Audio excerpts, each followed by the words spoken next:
Okay. Assalamualaikum warahmatullahi wabarakatuh. Good morning, Prof. Fuad, and good morning, my friends at home.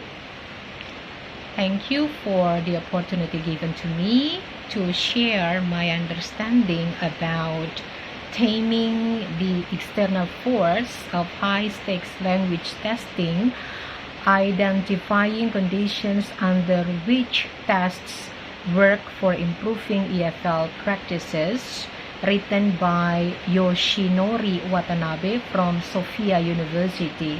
I'm Wenda M Kakerissa. Today's presentation will cover some points. The first one is introduction. The second is identifying problems. The third, exploring solution. The fourth, the case of innovating in a high-stakes EFL examination in Japan. And the last one is conclusion. Let's see one by one. The first one, introduction, is talking about some purposes of tests. So actually, there are a number of tests and they are carried out each and every year all over the world. Their purposes are many and varied widely. So there are some tests conducted to gather information for making an important decision. There are some tests conducted to motivate learners, some tests just to test for test's sake, and then sometimes it can be used as an instrument for accomplishing a specific purpose. So the next is about primary and secondary purposes of testing in EFL. So Watanabe in this article argued that the primary purposes of using a language test may be pedagogical, in the sense that tests are used as its primary goal to change some aspects of education. It can be content of teaching, pacing the instruction, cultivating the student study habit, and etc. In this use of language testing, obtaining the psychometric data with reliability and validity to be established has to be sacrificed to some extent. And Watanabe said that the test may serve two purposes. One being to provide an accurate set of information to help make a decision, and the second being to bring educationally beneficial practice in EFL classroom. And the former psychometric use of language testing is normally taken as the primary purpose. The second pedagogic purpose of using the test is equally or often more important than the first purpose. So the latter type of using tests is primarily concerned with the test per se, in the sense that taking and carrying out the test itself is a major concern of the test takers and test administrators. And it is assumed that the later case may be allowed to involve subjectivity to a certain extent. And though there will be no specific argument supporting this position in the present paper due to the space constraint. And the next slide is talking about identifying problems. So first, it's about the basic assumption. So the basic assumption is that language testing needs to contribute to the well-being of students and teachers in the classroom.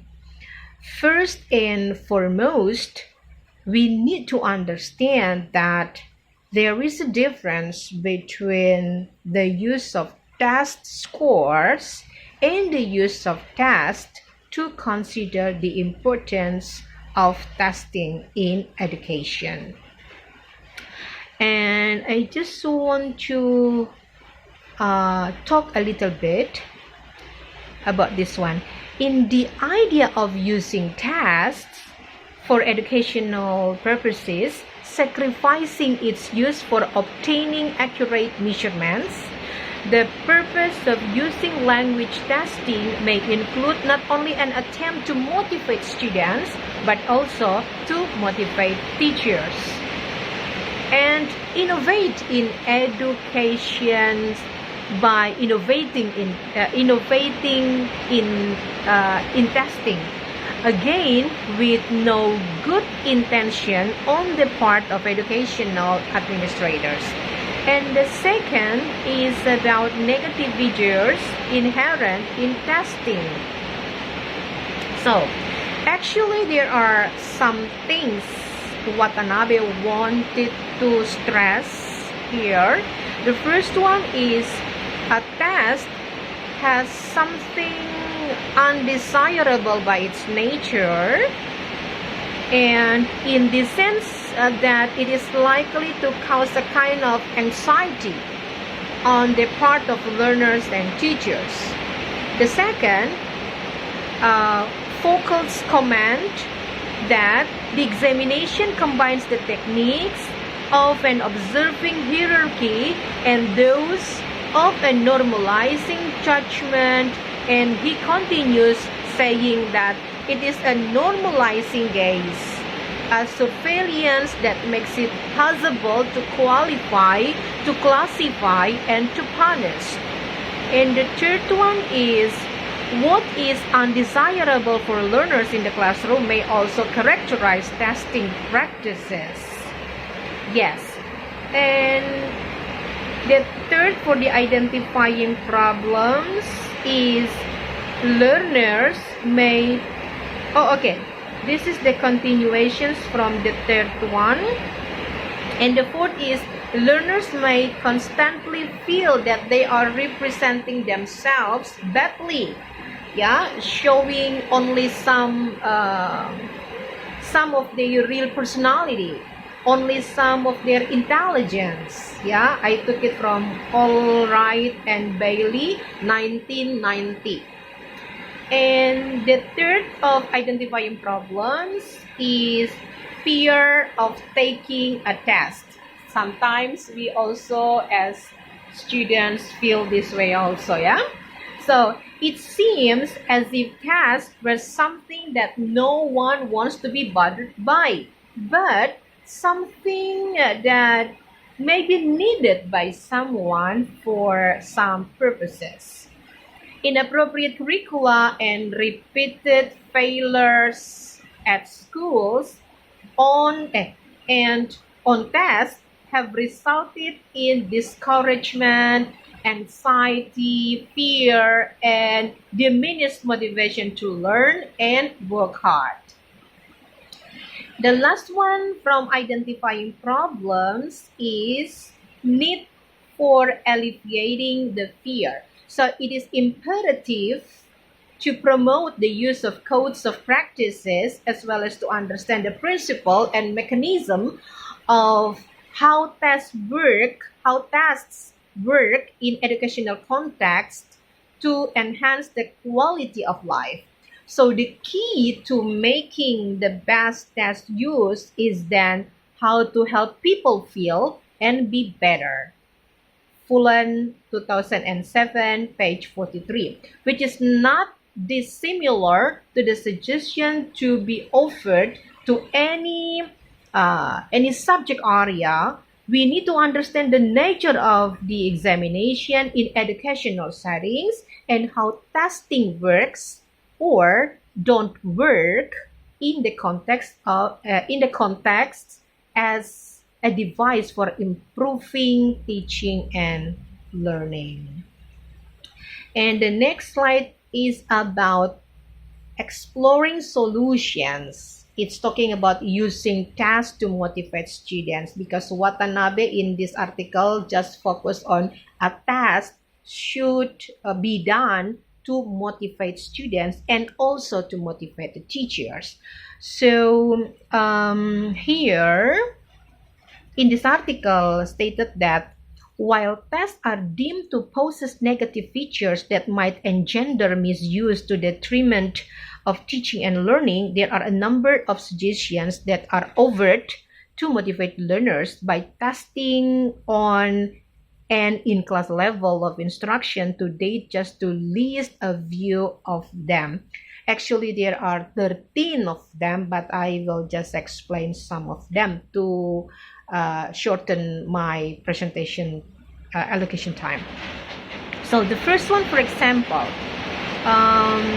some say that learning and thinking are better when students are involved in the authentic task because they find it interesting and challenging, rather than when they are working for external rewards or merely to complete the job. I took it from Nichols et al. 1989, cited in Paris et al. 1992. And I just want to continue to the some of them. Yeah. For example, something like this. Make grading criteria clear and fair. It's from Stipek 2002. Next, provide substantive informative feedback. Stipek 2002 also. Next is de-emphasize external evaluation from Harter 1978. Next is use grades in a motivating manner. It's from Dornier 2001. And the next is make the assessment system completely transparent and incorporate mechanism by which the student and their peers can also express their views. It's also from Dornier, if I'm not mistaken. Yes, Dornier also 2001. And next, make sure that grades also reflect effort and improvement in not just objective levels of achievement. It is also from Dornier 2001. Next is apply continuous assessment that also relies on measurement tools other than pencil and paper tests.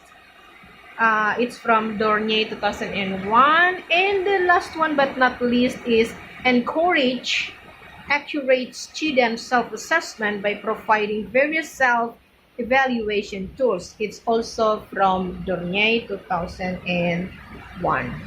And the next slide is about exploring solution. So, the first implication of EFL practices that can be drawn from a research finding concerns the difficulty level of test tasks. In order to use tasks to motivate learners, it seems that the level of perceived difficulty of the task may have to be slightly more challenging than the perceived level of an individual's proficiency in the target language. The students seem to be motivated if they perceive the target examination slightly more challenging than their perceived level of their proficiency in English. Next is stakes of testing.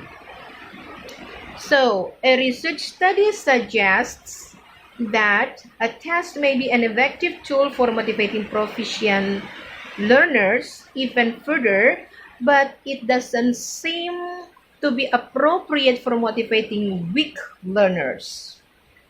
And Watanabe's study showed that the test motivates students who are already motivated, but cannot motivate those students who are not motivated. So that is the key.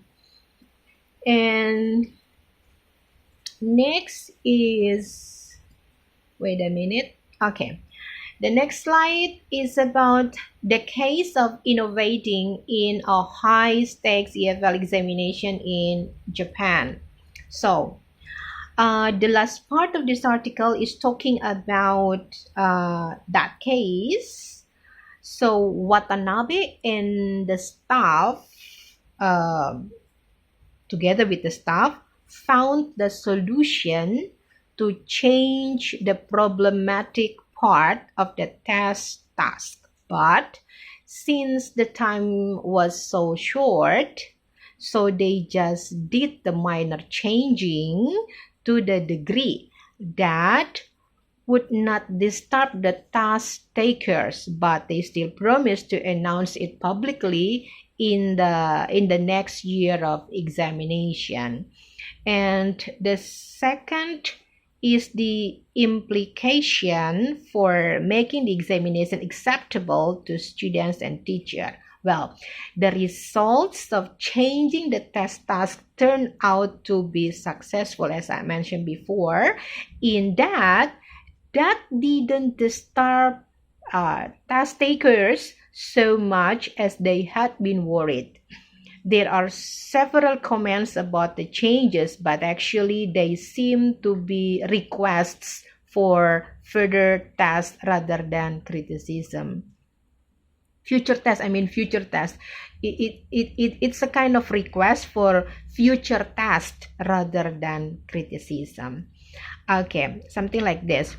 If changes have to be made in the examination in the future, it should be announced in advance. Second, this year, the test questions were appropriate in many ways. This said, though, there were a good many new types of tasks and items in this year's examination. So it is expected that the committee